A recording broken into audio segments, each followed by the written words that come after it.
दोंडाईच्या मधील मवियाच्या उमेदवार शरयू भावसार यांचा उमेदवारी अर्ज बाद झालाय आणि त्यानंतर त्यांच्या कुटुंबियांनी आता न्यायालयामध्ये धाव घेतली आहे। भावसारांचा अर्ज बाद झाल्यामुळे मंत्री जयकुमार रावल यांच्या मातोश्री नगराध्यक्षपदी बिनविरोध निवडून आल्यात। दोंडाईच्या वरवाडे नगर परिषदेच्या निवडणुकीच्या पार्श्वभूमीवर नगराध्यक्षपदासाठी मंत्री जयकुमार रावल यांच्या मातोश्री नयन कुंवर रावल आणि महाविकास आघाडीच्या उमेदवार शरयू भावसार यांनी उमेदवारी अर्ज दाखल केला होता।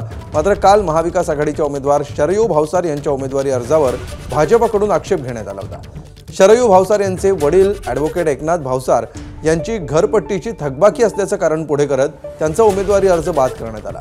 त्यानंतर आज शरयू भावसार यांच्या कुटुंबियांनी न्यायालयात धाव घेतली आहे। या प्रकरणी धुळे जिल्हा न्यायालयामध्ये अपील करण्यात आल्याची माहिती त्यांच्या वतीने देण्यात आली आहे।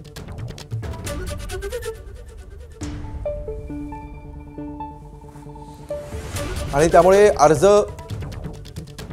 रद्द करण्यात आलेल्या ह्या दुसऱ्या उमेदवार आहेत ज्यांनी आता कोर्टामध्ये धाव घेण्याचा सध्या प्रयत्न सुरू केल्याचं दिसतं आहे। दोंडाईच्या मधील मवियाच्या उमेदवार आहेत आणि तांत्रिक कारण सांगत त्यांचा अर्ज रद्द करण्यात आलेला होता आणि या विरोधात आता त्यांच्या कुटुंबियांनी कोर्टामध्ये धाव घेण्याचा निर्णय घेतलेला आहे। शरयू भावसार यांचे वडील ॲडव्होकेट एकनाथ भावसार यांनी घरपट्टीची थकबाकी त्यांची आहे हे कारण देण्यात आलं होतं आणि या कारणावरून त्यांचा अर्ज बाद करण्यात आला।